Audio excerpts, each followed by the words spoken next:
There we go. We are recording.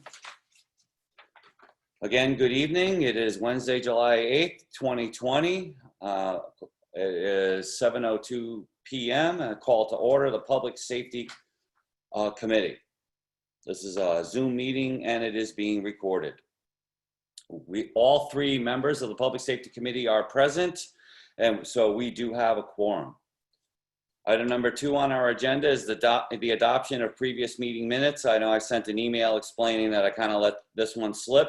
So we have the meeting minutes, or you were emailed the meeting minutes for the meetings in March, April the 8th, April the 15th, which was a special meeting, May the 13th, and our last meeting, which was held on June the 10th.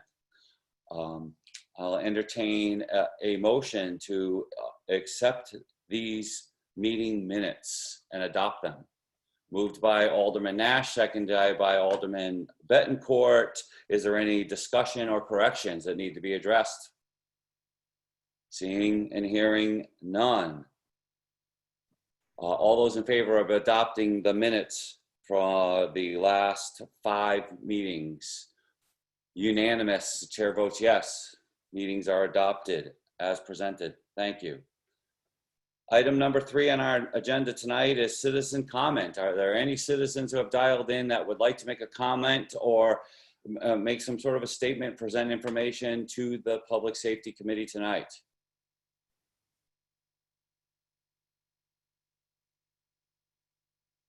Second time, are there any members of the community that would like to make a statement or make a comment to the Public Safety Committee tonight?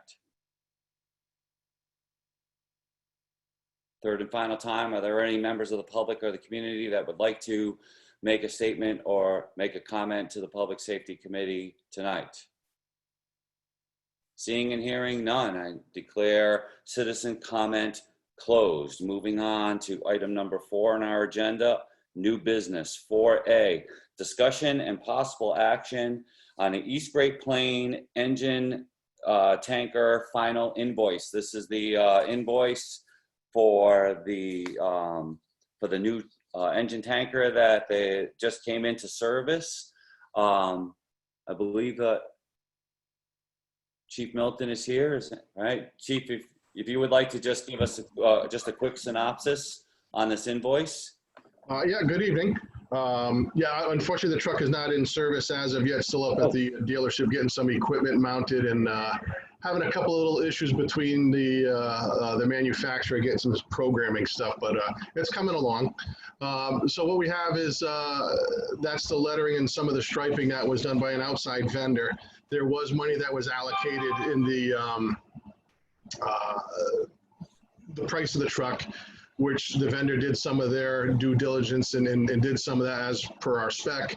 And the remaining, which wasn't too much that was remaining from that, they got used up in some change orders.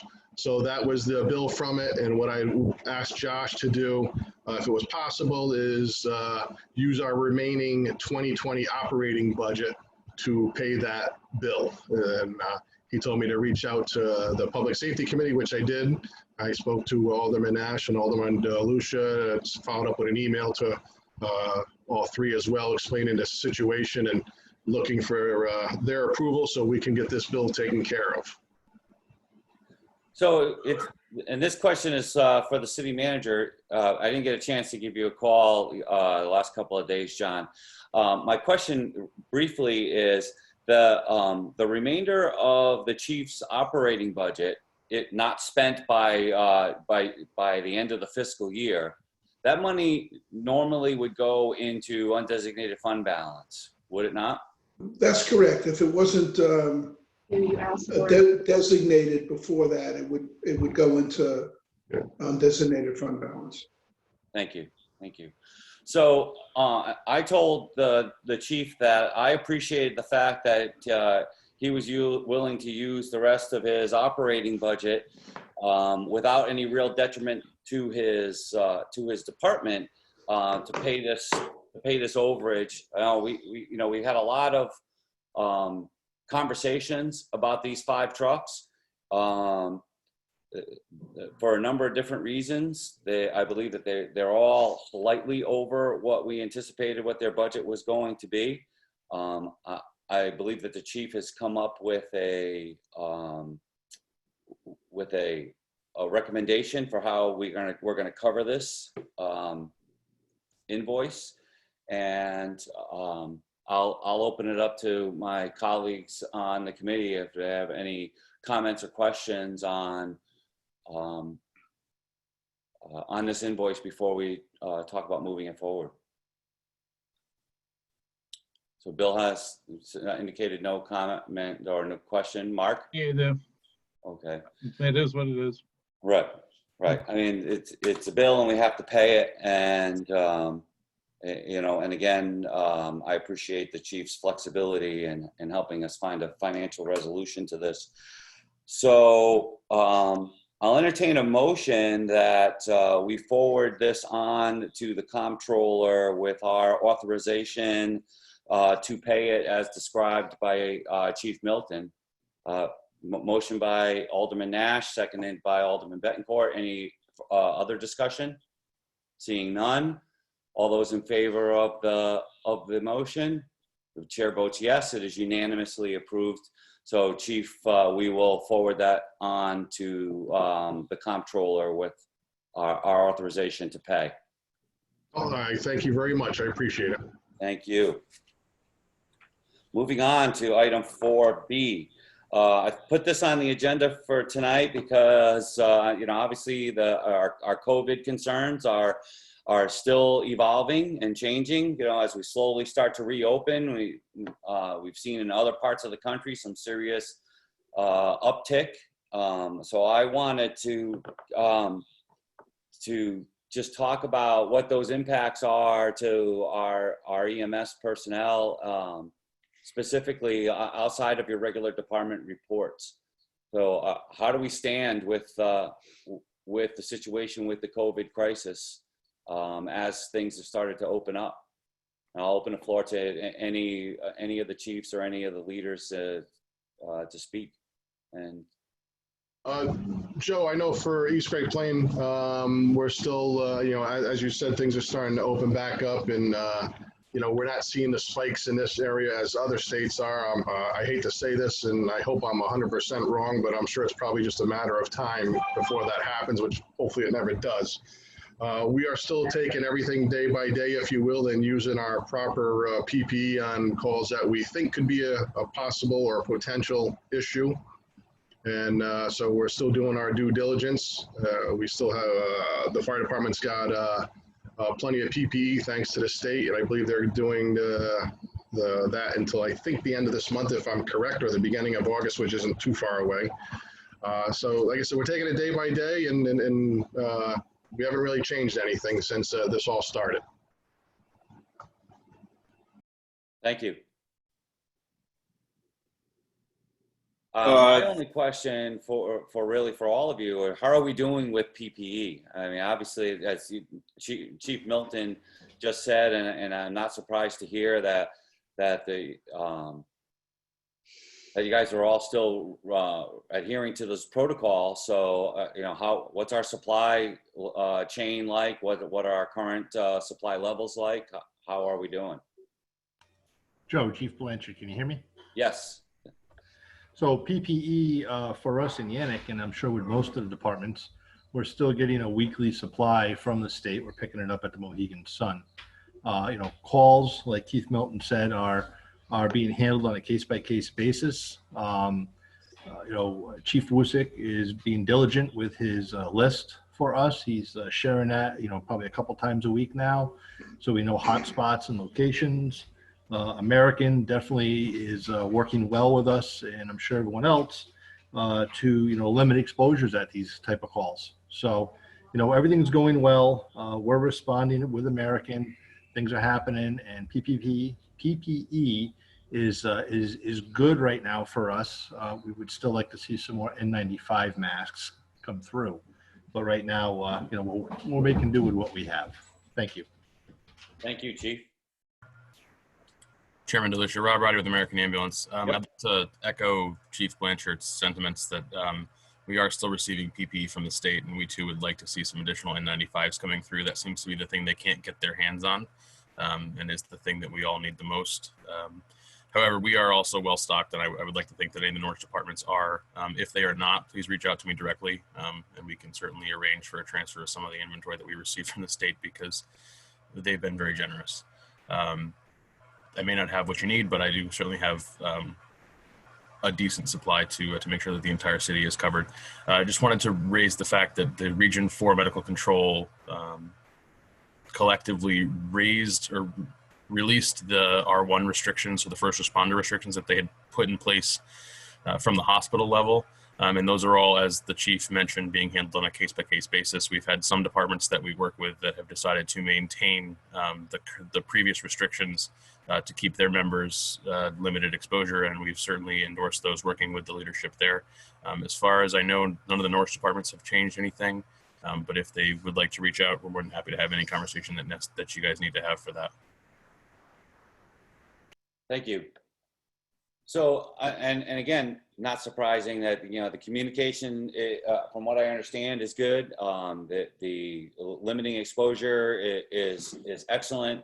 So, again, just staying on top of that supply chain and having what you need. You guys are doing a great job with that, and I appreciate it. I see the city manager would like to chime in here. Go ahead, John. Yeah, from a standpoint of the city, the governor today put a hold on the third phase of the phase in. So there's no serious trends yet, but they have a lot of concerns because it's as close as Delaware and Pennsylvania, some hot spots. So and those aren't even on the list of no commute kind of thing. So we're not out of the woods yet from a standpoint of flare-ups here, although everything is good at this point. Okay. Well, and we'll stay the course and stay with the status quo and keep our folks safe and until we see some significant improvement in infection rates. And I'm glad that I was happy to see that we had our first day where nobody passed away. However, I have some friends out of state that are really concerned because they are in a couple of those hot spots, and I'm glad that we're not one of them. However, I'm cautiously optimistic about how this rollout is going to impact us. I see that Alderman Bettencourt would like to say something. Go ahead, Mark. Yeah, I mean, obviously, what they've been doing in this state is working. That's why the numbers are what they are. So I think, we forget about that sometimes and want to get complacent. And I'm concerned that we are going to see now that I'm noticing there's more activity outside and stuff. And I mean, I was actually, the softball leagues have started up and things like that. So though these activities are outside, and I think they're safer for that reason, but I'm concerned that we're going to have some more issues down the road, as we go along. So I think we take a look at the numbers in a few weeks and see what they're at, and then go from there. But if we're not, I think if we still remain stable, then we can think about moving up. Hopefully the governor will. All right. The city manager again. Yeah, I am a little concerned. When we were in our first phase, the casinos were closed. Now the casinos are open.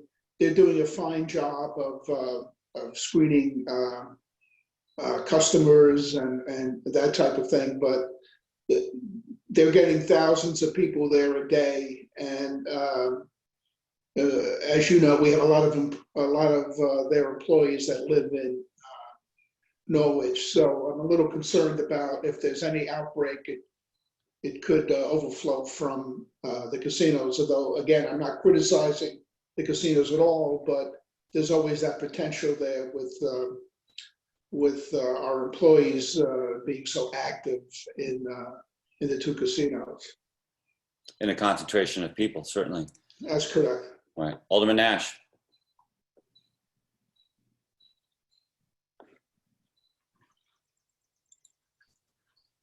I was trying to turn off my thing. The only thing I have a concern about is that we've been canceling all these events that we've been having, like Italian Fest and a few other festivals that we have. But now, I know the city manager, I talked to him today, and I did contact the police department.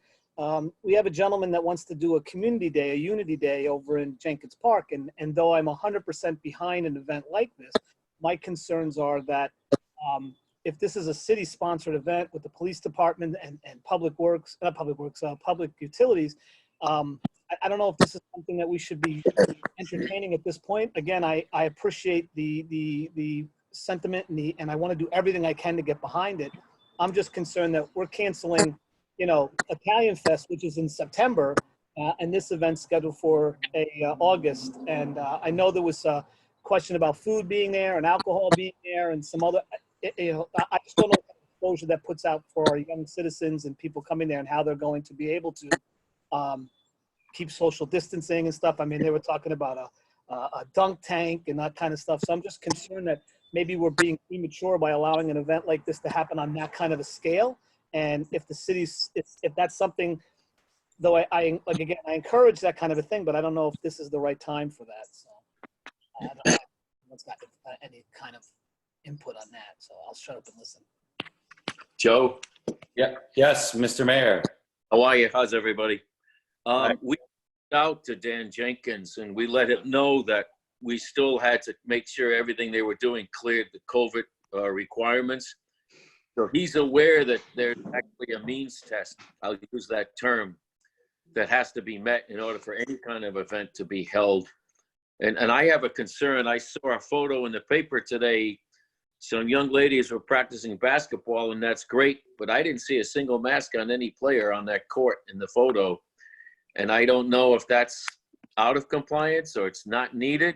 I think there's a lot of questions still to be answered on the whole subject. Thank you. I agree. Thank you. Alderman Nash. I could tell you how the schools are handling with football. I mean, I coach at New London High School. We know this, and they can only have 2 coaches there. And the coaches have to have masks, and the players have to be 6 feet away from each other, and they can't intermix. Like we have 2 groups going on at the same time, 10 and 10, and those 2 groups can't even swap coaches. They have to stay with the coach, and they have to maintain half the football field away from each other, meanwhile staying 6 feet away. So I did see that thing about the basketball, and I have no idea how they're doing that and keeping social. I mean, they're even recommending the CIAC that you wear masks unless you're running, and that's the players. Unless they're running, they want the players to wear masks. So, I mean, I'm not sure. I saw the video and I was kind of a little surprised to see how close in contact they were. I mean, it's a sport, it's basketball. I imagine football is going to be just as worse. But I could see what they're doing at the CIAC level. And I was kind of shocked and surprised to see the AAU teams in that kind of proximity to one another playing a basketball game with these social distancing requirements. It was surprising. Right. Just because they're outside doesn't, decrease the danger when, I saw the picture too, 2 girls looked like one was going up for a layup and the other one was trying to block, like we normally see in basketball. Right. But they, I'm concerned with those kinds of activities to circle us all the way back around to what Alderman Bettencourt said, is these activities are going to impact us everywhere else in our community, including in our public safety complex. So, If I may, Joe, from what I've read, most of the research with outdoor transmission, it's much rarer, but it still does happen. mhm. So I'm more concerned, personally, from what I've seen and read about is the indoor transmission still. So those are, I think much more important things to worry about. I don't know. I was at Monday, I was at, we had a meeting at 9 o'clock, a teleconference, as the mayor knows. And and when I did that, I was actually at the softball field watching my daughter play, so while we're doing that. So, and there was not a mask to be found out there. So that was, you know, I'm not, I just don't know, so I think, these are all, they know what's, the risks are, I mean, I had mine, but I was just there, I maintained my distance. So, but, hey, it's outside. Like I said, the risk is supposedly much less, but still there's a risk. So, and I think the risk is more that you're going to bring something home than that you don't want to bring home. So, and I'm high risk. So I got, some of you know me, I got enough medical stuff going on to choke a horse. So it's, you don't want to, it's not a bug I want to catch, but still we got to live life, So it's, where do you find the balance? So these are really tough decisions we have to make, but I think in general that we have to, listen to the guidance and try to err on the side of caution to the extent that we don't bankrupt the state. So that's about where it's at.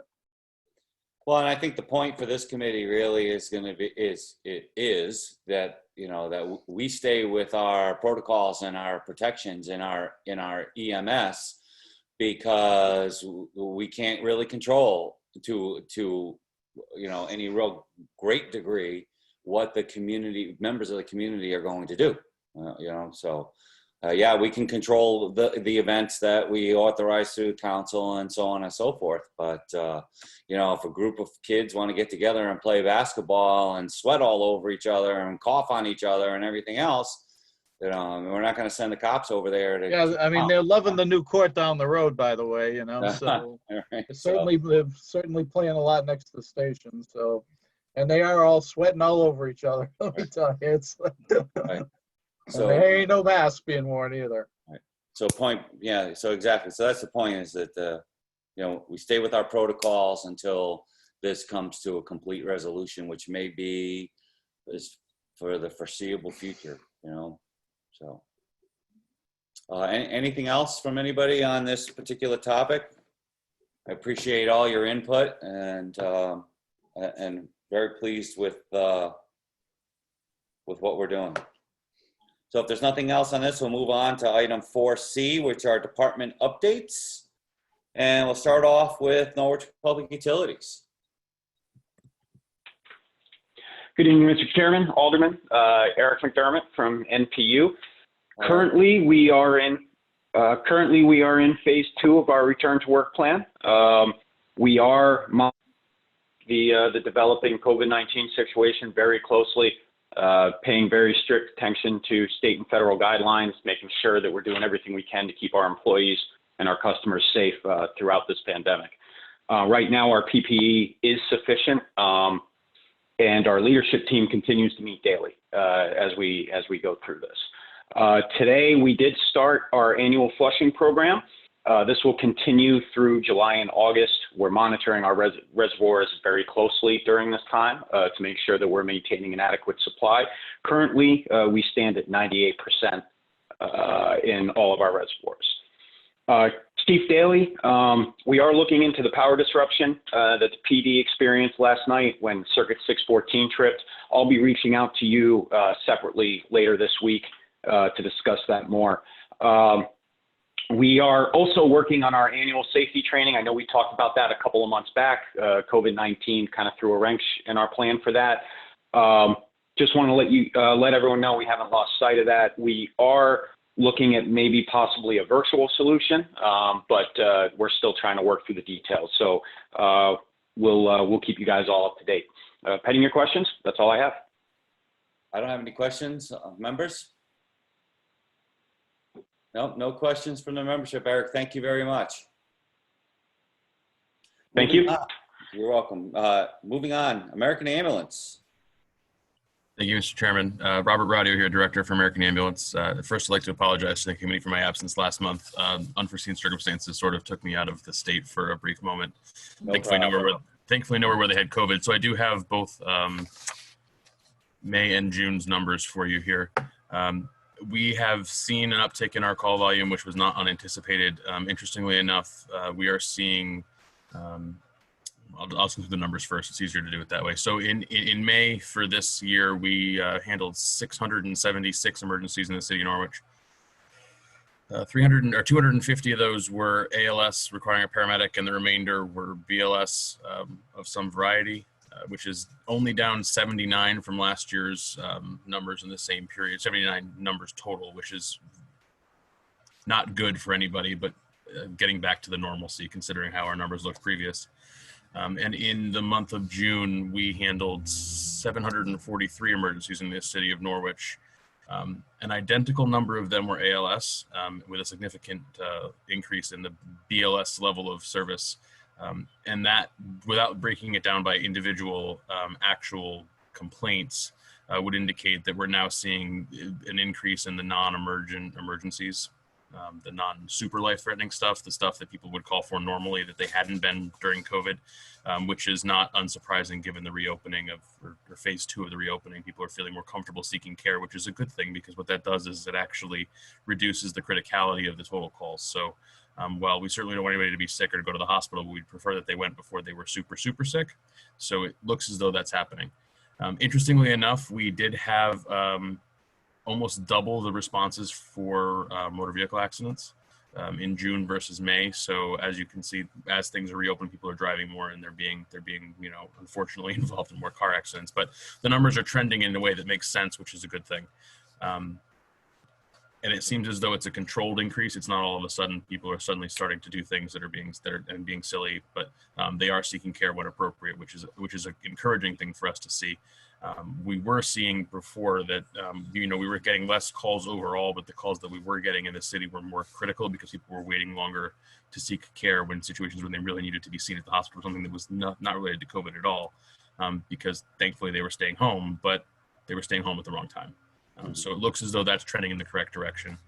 For June, we handled a total of 743, which is only down 28 from last year's numbers. So we're getting super close to the levels that we were at last year as far as emergencies in the city of Norwich are concerned, which, like I said, is unfortunate. However, the overall trend is going back to the normal level.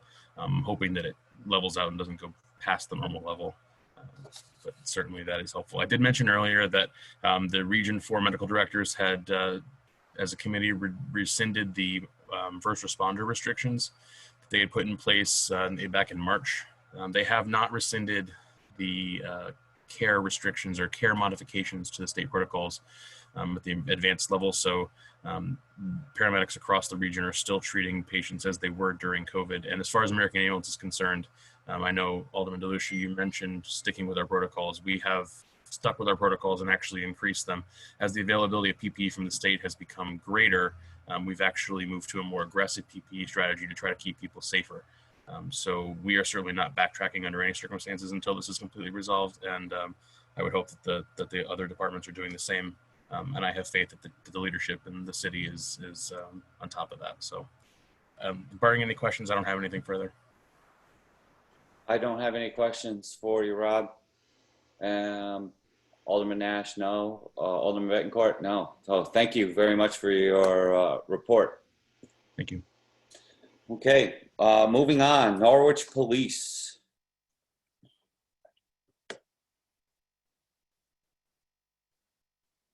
Can you hear me? Yes, Chief. Good evening, everybody. I got a little bit longer report this month. Got a couple things we have to go over. First and foremost, the old Circuit 614 got us last night, and I wouldn't know that unless Eric didn't tell me what the circuit was. But we had a significant power issue that hit the station last night. It was weird. It came in and managed to get to our UPS somewhere. I'm not an electrician or claim to know one. But it affected our server and our backup server. So both our backup our server and the primary server and backup server were scrambled, almost like a hard reset. It takes them about 45 minutes to come back online. So from what the radio vendor said, they were scrambled. So it caused a long-term outage of our operating system for the radio system. The radio system itself, the sites and all the satellite equipment was operational.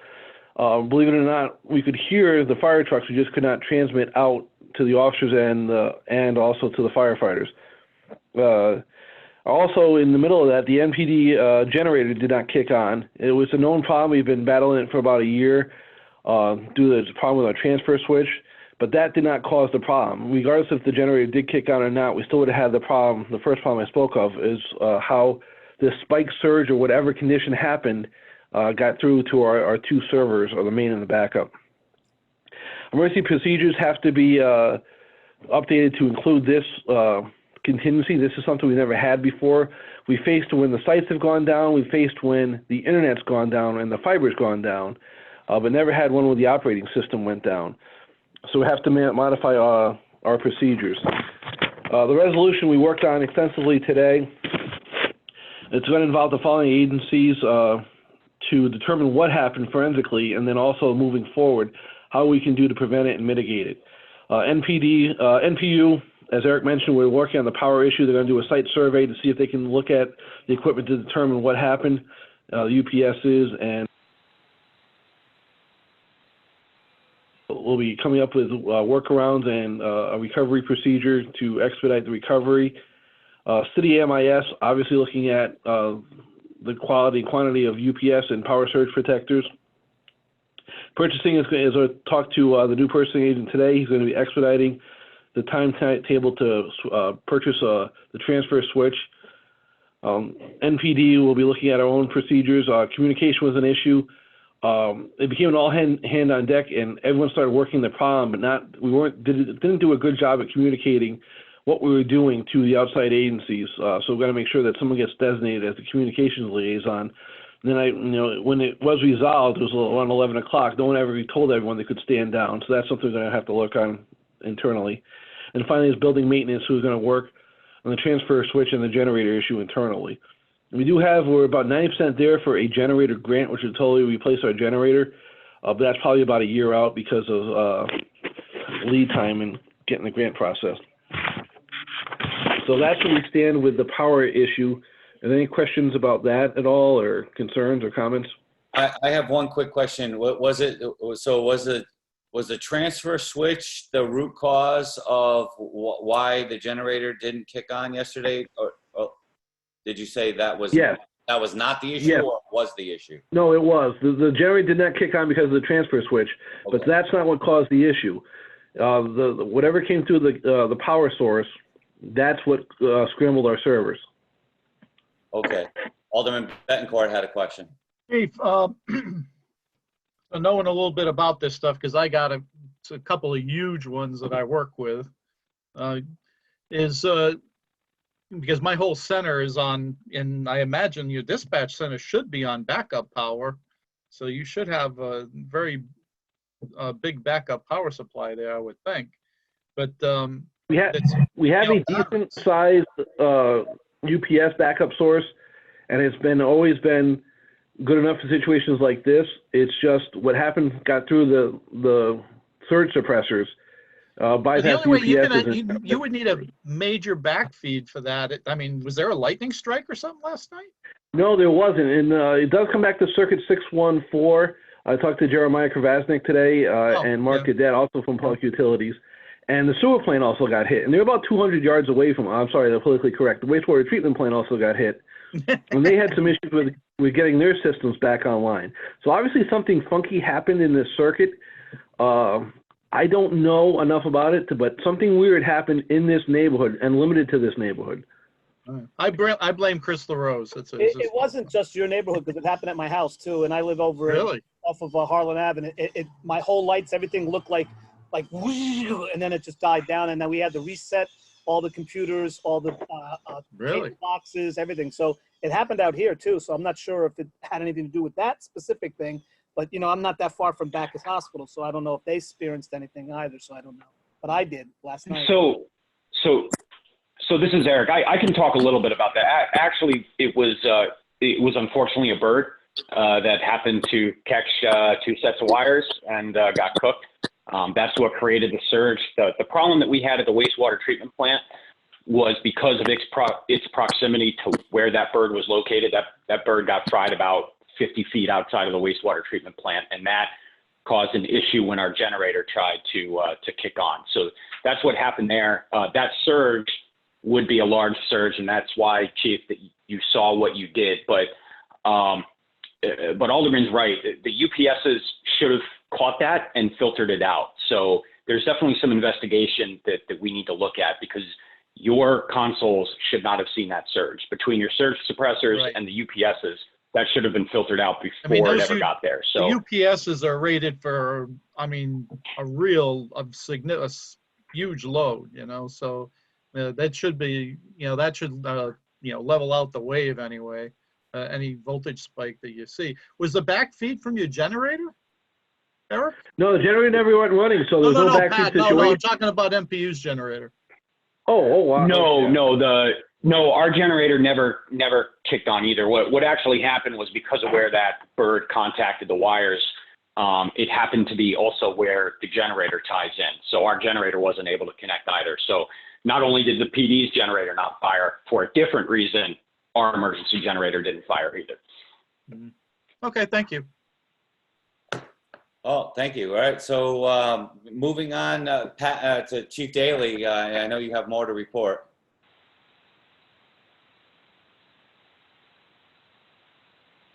Chief? Award letter. I have researched it. We have been awarded a COPS grant for the COPS program, the community policing grant for 2020. It's a $2 million grant for 6 officers for a 36-month period with 12 months retention after that. I'm going to ask to get the formal award letter resent to us, but sometimes our firewall here skims out things. But I did that. We're able to confirm that we actually have been awarded that. I did get a call from the congressman. I got an email from the Department of Justice, a press release, but I have not got the award package yet. What we're looking to do with that is we bolster our community policing, taking what we've learned from the protests and meetings with the groups of community people, organizers. We're looking to put the 6 officers. Community policing unit is usually 10. Right now it's down to 4. We're going to take the 6, return it to 10 officers. 3 will be assigned during the day. 4 will be assigned during the day. 1 will be in the neighborhoods, downtown Tassville and Greenville, on a roaming basis, like a walk-in, park and walk, and bike and walk situation. And the other 3 are going into the schools. We learned, and again, Alderman Nash was there, and he saw so many DARE students at those protests that it really it brought home the fact that we are not connecting with a generation from age 15 to 25 because when we lost the DARE program. So the jury's not in or out on DARE and its effectiveness, but I can tell you from what I've seen and what I've heard is we are missing a tremendous amount of positive interaction at the 3rd grade, 5th grade, and 7th grade level. So I'd like to return those officers into the school environment to start building that positive contact. So one of the reasons our protest went very, very well is because of the communications we had from going back to Alderman Nash's era, and Nickerson and Creamer and Perperny and Reichert. I can go name them all down, but so we're trying to get something like DARE back in. What's that? Candle Power era. Well, for Alderman Nash, it was he did have to take his horse to school, but it was uphill both ways. It was so we want to get that back in. I know we got some budget concerns coming, and I talked to the length of the city manager. One of my major concerns is I've got retirements this year anyhow, so finding 6 cops in this current environment right now is going to be a challenge. And the grant doesn't start per position. The 36 months doesn't start until you find somebody. So although the grant may be awarded on, say, September 1st, the clock won't start until the first position. Each position has its own clock, and it's 36 months after that position is filled. So this may take us like 3 years to find. And that you laugh, but that's how far out we're thinking. A little anecdotal message. The Law Enforcement Council does our regional testing for cops. They had 30 people sign up, pay the $50 fee before the protest began. After the protest, 8 people showed up, and those weren't the 8 you're looking for. So it's going to be a challenge moving forward, but I just wanted to bring that up since I feel comfortable saying that we just didn't get the award letter, but I'm relatively sure we've got it. So any questions on that, I'll take that. I don't have anything, gentlemen. All right, Just a thumbs up. moving on to the. Oh, Well, Just a thumbs up, Pat. Oh, Joe. Thank yeah, you. Thanks. anything I can do to help. I'm even willing to come back if you take me back, but anything I could do to help with any of the programmings, even if you want me to go back into the schools as a representative and say hi. We have to get back, as a community, we have to get back into the schools. We're not connecting with our youth. Let me know.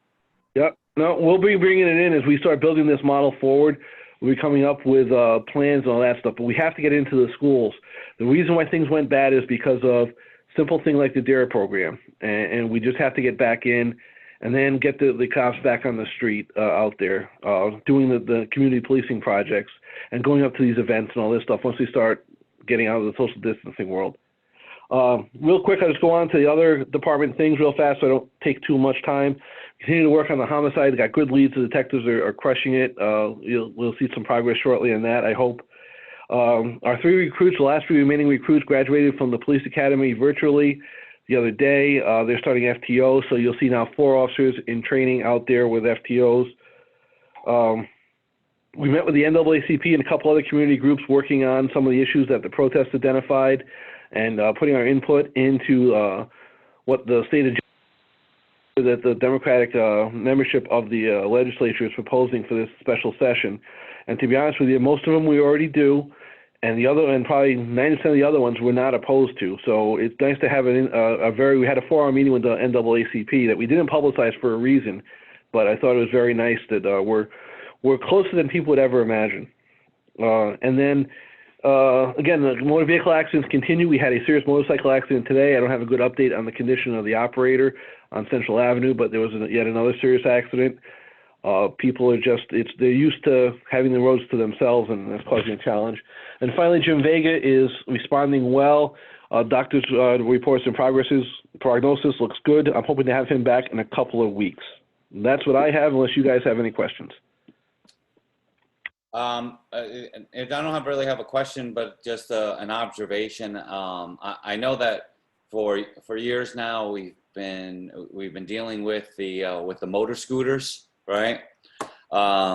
Yeah, Monday night and last night, whole groups of them going, doing lane splitting going down West Main Street, I just I just wonder, what we could do about this, because they're just being unsafe, and they're not motorcycles. I know there's all kinds of qualifiers in there, but even if we're treating them as bicycles, I mean, they're being inherently unsafe, and I don't know what we as a community can do about that, but we do battle it, Alderman. The scooter gang is what they call it on the second shift, because they're the ones mainly dealing with them. And they're right. There's a problem. Not counting today's, but the last serious accident we had, which was a fatality, was a scooter who just pulled right out in front of a car, plain to see, and just literally drove right into the front, and was dead almost instantly. So that's a problem. You're right. The CCs kind of get us under the threshold of registration issues, but not licensing. So we battle them back and forth. The ownership is sometimes not clear. They're stolen frequently, not reported if they are stolen, and they're traded and bartered. So it's a bigger problem than you think. I'll take that problem over shootings any day, but it is something that's common to a city environment with the scooters. And it is, most of the cities in Connecticut have the same problem we're dealing with. And I knew you were aware of it, but I just wanted to point out that as the weather got nice, those things came out, right? And I'll be honest with you.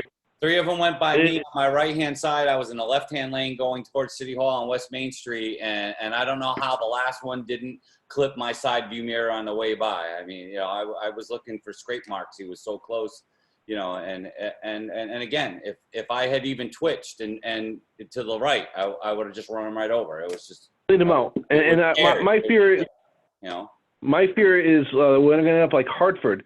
If you remember back late last summer, their scooters ended up transitioning to quads. They started the same deal that we're having scooters with quads, which are much faster and significantly more dangerous. And they would almost taunt the police because they can just dip off a side street through a backyard. So I'm hoping that's not where we're going.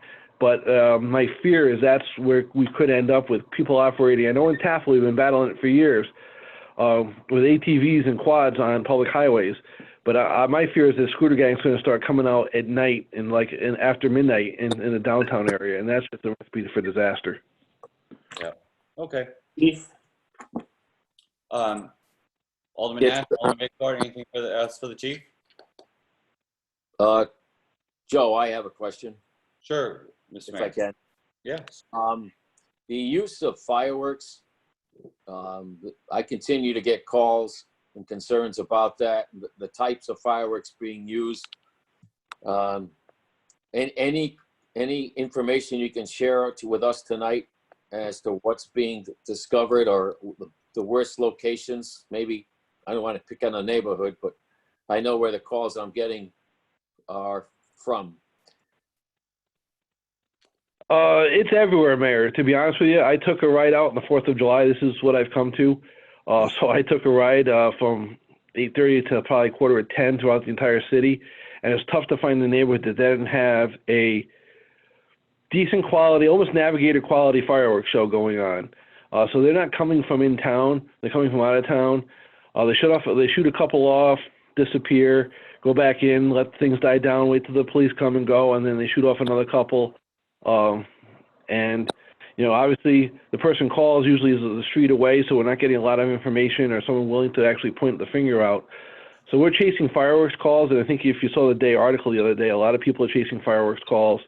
We're trying to navigate the post-George Floyd world. We don't want to be the thug police department and, come in and come in with a heavy hand, but we're also trying to keep people safe and maintain some quality of life. So it's a balance we're trying to find, but there's a lot of fireworks issues going on right now, and it is citywide. Thank you. Okay, thank you. All right, we don't have any questions for you, Chief. Thank you very much for your report. Moving on to emergency management. Good evening, everyone. It's Chief Uzik. Can you hear me? Yes. Emergency management, the EOC has been partially open since April. We just closed it July 1st.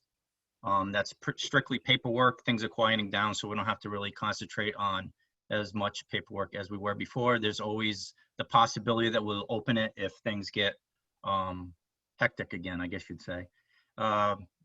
We've been in communications with DEMIS and other state agencies regarding to COVID-19, and we're continuing to distribute PPE to city agencies and local businesses as needed. That's really all I have for emergency management. Any questions? Gentlemen? Nope, no questions on emergency management, Chief. And you are first at bat with the fire department updates. Okay, so for responses for July, we went through 150 incidents, 56 were fires, 94 were EMS. And obviously most of you know that we've been pretty busy with fires. The fire marshal's office actually did 30 investigations in the month of June, which is extremely high. It's probably double what they usually do. For staffing, training safety officer Jason Belletto resigned effective July 4th. So we have the opening for the TSO right now. And facilities, both stations are closed to the public. We've made arrangements for business to be transacted in the fire marshal's office by dropping off and picking up in our lobby. So there's no contact with the public. And basically we're just sticking with the COVID-19 precautions that we've been doing since all this started. So luckily we haven't had any personnel out due to COVID-19. Any questions? My question is, what would you attribute the uptick in the number of fires and that are landing in the fire marshal's office? I don't know. There's nothing. A couple of them are suspicious, but mostly it's been, smoking and cooking and stuff like that. It's you know, sometimes we'll go months without fires, and other times we'll get this many in a month. There's been quite a few car fires also, but I think it's just that cycle that we're in right now. We probably won't have another fire for 6 months. You know, it's just the way it goes. It all averages out in the end. I guess that's the point. Yeah, that's fine. I you know, you kind of took it where I was leading. I was concerned that we might have a fire bug, but it No, it doesn't seem that way anyway. Most of okay. them were accidental. Okay. Members? Hey, no questions from the other members, Chief. Thank you very much. Thank you. Okay, Tafil.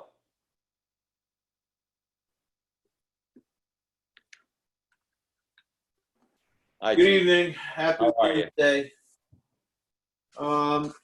So things are starting to pick up for us again. We ran a total of 67 calls last month, which we kind of stayed stable. I was trying to run a report where we stood against last year, but I didn't get a chance to finish that up.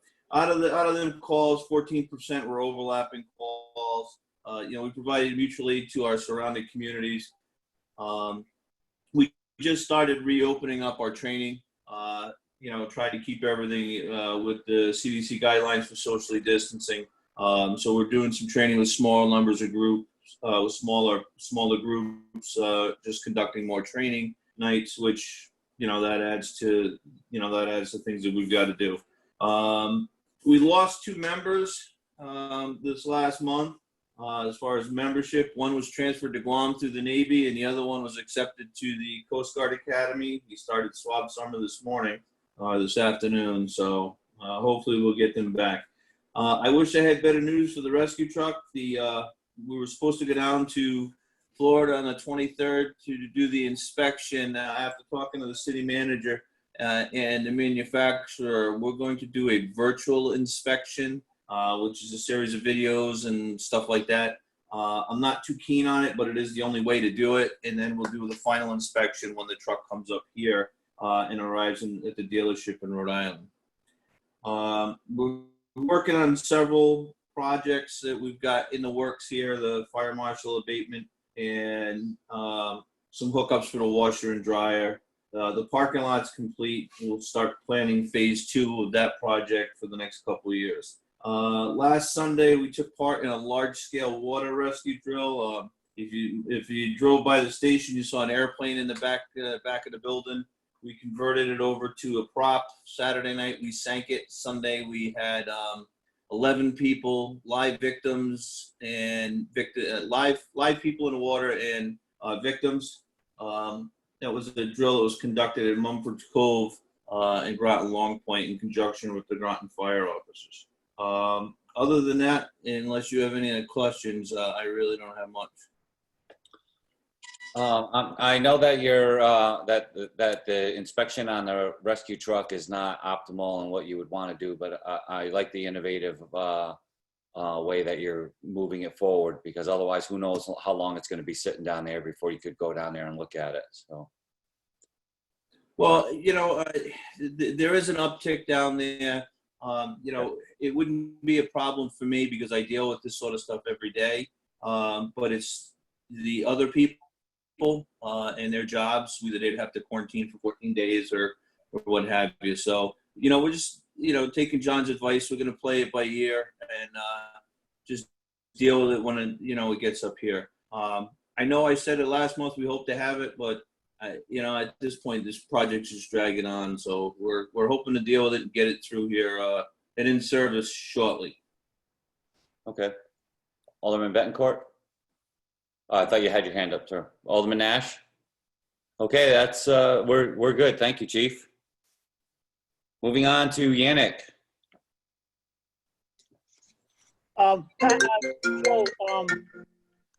Frank texted me, said he had to go, and he said he had nothing to report. Everything's, I'll read you exactly what he said to me. Hold on.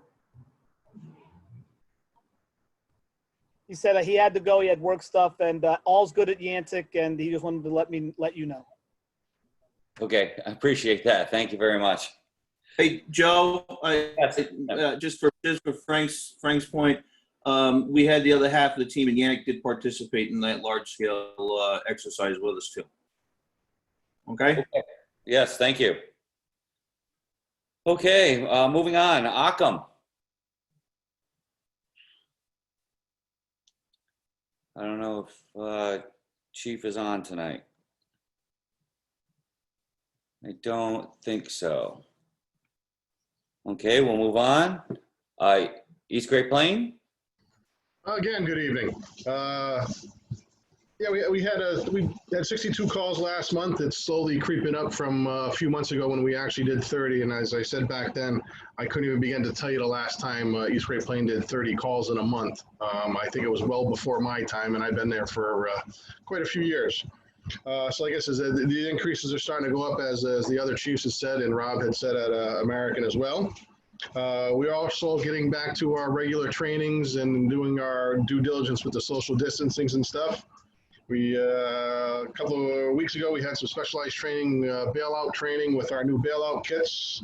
So that went very well. Those have been put into service for the members that were properly trained. Again, PPE that we've been getting from the state for the virus, that's all good there, where we're doing good with that. None of my members have been need to be isolated / quarantined, and hopefully it stays that way. Our ladder truck is officially back in service now a couple of weeks. We got it back and had some issues, but everything's been resolved there. Engine 52 went out of service for about a week and a half. I think he just got it back last week. John and his crew did a fabulous job down there. We had some frame and body repairs that need to be done from over years of rot and stuff like that. So the guys took care of it down there. So that truck's back now in service. As I said earlier, the new truck is not in service as much as I would love it to be. It's still up at the dealership getting some equipment mounted and some programming issues on the computer system and such that they got to redo. So they're waiting for the dealership to get back to them on that. Radios are supposed to be installed next week in the truck. I'm praying and hoping that we get the truck back to us by next week or the beginning of the following week. And just some stuff going on around the firehouse. I'm working on hopefully getting it re-sided. That kind of took a little bit of a seat here due to the virus. I haven't really reached out to anybody, but I'm starting to reach out to some vendors to come and give us some quotes and such. And also prepping an area in the station for the new gear washer. Other than that, that is it. If anyone's got any questions, I'll be happy to answer.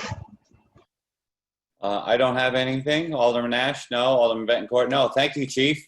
Moving on to Laurel Hill. Hi, Chief. Uh-oh.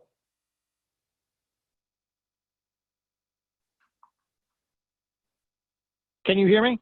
Now we can. All right. There we go. So good evening, everyone. As most people have said, the PPE, our supply is doing pretty well. We go every week to Mohegan Sun and get our supplies from them. So we're doing pretty well with that. Training like everyone else, we're figuring it out as we go along. We've had to do some specialized training because of the new truck, but we're working with the social distancing requirements and masks to make sure everyone's safe doing that. Membership is good. We did have one member who got deployed with the Navy, our assistant chief. He'll be gone for the next 11 months, about 10 months before we see him back again. He's going overseas. We're working through that. Other than that, I mean, we don't have much else going on. There are some increase in calls due to, the medicals and stuff. But other than that, I think we're going pretty good. You guys have any questions for me? The last time we spoke, Chief, you were talking about doing some renovations in the firehouse for training and updating some equipment. And so how's that going? We just started talking about that. That was part of the new budget, so July 1. All right. So we just started talking about that within the last couple days, actually, going out and looking at that project. So we don't have any answers on that yet. Okay, thank you. Other members? No, the other members are good. Thank you, Chief. Thank you. Okay, that takes care of our department updates. So moving on to new business item 4D, City Manager update on the 2020 Fire Service Study RFP. Mr. Salomon. Yes, the RFP was distributed and posted on time on June 30th. It was sent to 4 consultants directly, which the purchasing director had deemed of interest. They're more regional. We're trying to kind of do this in a regional way rather than getting a national consultants for a good reason. Those are coming back on the 17th. At that point, we will analyze them and have interviews if necessary with the finalists. This is what the working group that we have, which would be Chief Blanchard, Chief Wuzik, myself, purchasing agent, and Josh Pothier. Then we contemplate coming back to council. As you know, there's no funding in place at this point to determine, we'll have a price at that point, and council will have to determine if that price meets their criteria for going ahead. That's our kind of our stop point at that point. So look for that. Probably the could be as quick as the first meeting in October of August. And if the price is agreeable, then we would enter into an agreement with the final consultant at that point. Okay. So that's where we are on that. Perfect. Alderman Nash and Alderman Betancourt and I, we all received a copy of the final RFP. Good. It was in your email. Okay, so you have it if you would like to review it. Does anybody It's a have? fine job, by the way. I thought the purchasing agent did a very good job on it. Yes, he clearly knows what he's doing. Alderman Nash. Yeah, this might be a very stupid question. I don't know, but senior city manager, are you having still meetings with the chiefs at all? Any communication with them as a group, or we just stopped that altogether because of this? No, we haven't stopped it. We had a few in the spring when we had the COVID situation. Then COVID took over like in May, and we haven't had one since then, other than on an individual basis. I've been meeting with So we're not meeting the as a chiefs group as needed. anymore and working. But no, but it's not that we've stopped it. It's just that events have stopped it at this point. But there's no decision not to go forward with them.